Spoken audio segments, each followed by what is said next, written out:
Let's talk about Saw. It's strange to think that what started out as a low-budget psychological thriller set in a bathroom, the first project of at-the-time unknown filmmakers James Wan and Lee Whannell, turned into a juggernaut of a franchise consisting of 7 films, 2 canon video games, and 1 non-canon comic book prequel. It also inspired an amusement park ride, several Halloween haunted houses and horror mazes, an annual blood drive in association with America Red Cross coinciding with the release of each film, and a reality TV show that ran for 2 seasons. The character of Jigsaw has become perhaps the most recognised horror icon of the 21st century. Billy the Puppet, Pigmask, the Reverse Bear Trap, and The Bathroom have transcended their roots as elements of a story to become pieces of iconography that very few would not recognise, even if they don't like the franchise or haven't engaged with it in any way. For fans, like me, Saw was a welcome annual tradition, but then it went away. Saw 3D, the final film in the series, came out in 2010, and since then the franchise has been dormant. The reason I can say dormant now is because last year there were reports from Lionsgate that movement has begun on bringing the franchise back. This perceived rekindling of interest by Lionsgate was supported by the surprise but not unwelcome news that the first Saw film would be given a limited Halloween re-release in theatres as a celebration of its 10th anniversary. Nothing else has been said on the topic since, nor was there ever any mention of what kind of return we could expect. No cast or crew were attached, highlighting the fact that these developments were still in the very early stages. Upon hearing this news, the speculation begins on what kind of return Saw could have, if any. Putting aside the possibility of return in alternative media forms such as video games, which would be very possible, a TV show, which would be my #1 choice but is extreme wishful thinking, and books, which would be understandably unlikely, the obvious form of a return would be the making of another film. This new film could realistically only be one of 3 things: a remake, a canonical reimagining, or a continuation. This decision needs to be made carefully if the return is to succeed, but we must first understand why the film series ended in the first place. After the financial success of Saw, Saw 2 and Saw 3, Saws 4, 5 and 6 were greenlit. With the knowledge at the time of Saw 3's release that the franchise was a monumental money earner, planning 3 additional films in advance was not an extremely risky move by Lionsgate. With the foreknowledge of knowing that they had 3 films to work with, writers Patrick Melton and Marcus Dunstan were able to plot out a storyline that spanned all 3 films from the get-go,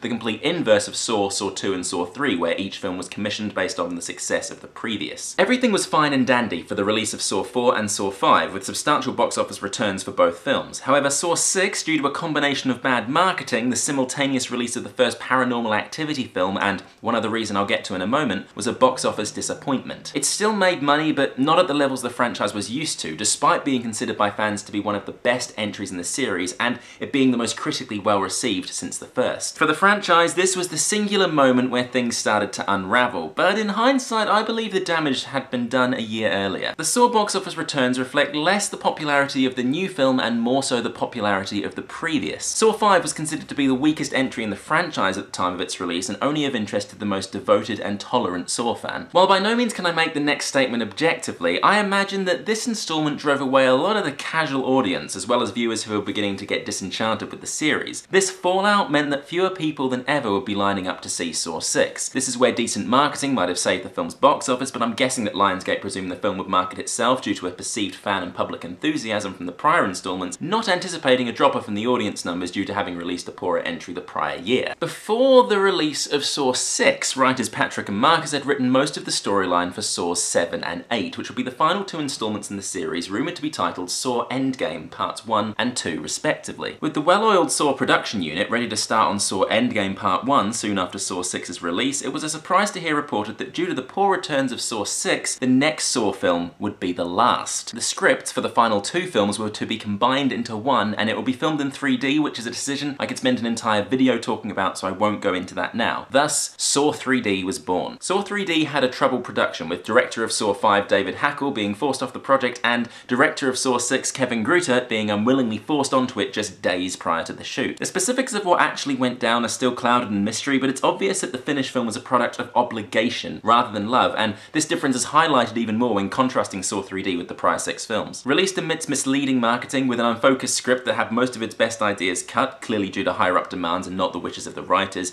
and an addition of 3D taking up time and money that could have been spent elsewhere, Saw 3D felt like exactly what it was, a rushed mashup of 2 better films. That isn't to say there aren't things to love about Saw 3D, and there are moments and scenes within it that would rank amongst my favourite in the series, and the final end is damn near perfect, but I could never help but think what could have been. But Lionsgate got their massive box office, aided by the higher price of 3D tickets and the billing of it being Saw's final installment. So bringing it all the way back to where we started, what form should a Saw return take? A remake, a canonical reimagining, or a continuation? A remake is easy to rule out. While allowing for a fresh start, the original film was held so dear by so many. It was the best version of exactly what it was trying to be. Remaking the film would not only be counterintuitive, but no one wants to see it. A continuation may seem like the obvious choice, as we almost had a Saw 8 anyway, but what annoys me is that due to how Saw 3D came together, it kind of wrecked any potential for what was originally planned to be Saw 8 from being made at a later date. The writers admit in the DVD commentary for Saw 3D that the last 5 minutes of the film were pretty much an extremely condensed version of what the 8th installment was gonna be. Trying to salvage a continuation from the wreckage of Saw 3D might please fans, but after already putting so much time between the installments, this may be a detriment to the franchise in the long term. After the marketing made such a big deal about the film being the final chapter, would it really be wise to pretend the much touted end wasn't actually that? Therefore, a canonical reimagining will be the safest and most interesting path to take. This way, new writers and filmmakers can bring fresh, new ideas to the series. Provided they honour the legacy of what came before, they wouldn't have to only build on the same narrative arc. While loose ends could be tied up where desired, coming at the franchise from a different angle with a feeling of freshness could be just what's required to restore interest to levels that were once taken for granted. I hope you enjoyed your contemplative topic / history lesson. Also, check out last week's video down below if you want to hear me talk about the topic of whether we should have a female doctor in the television programme Doctor Who.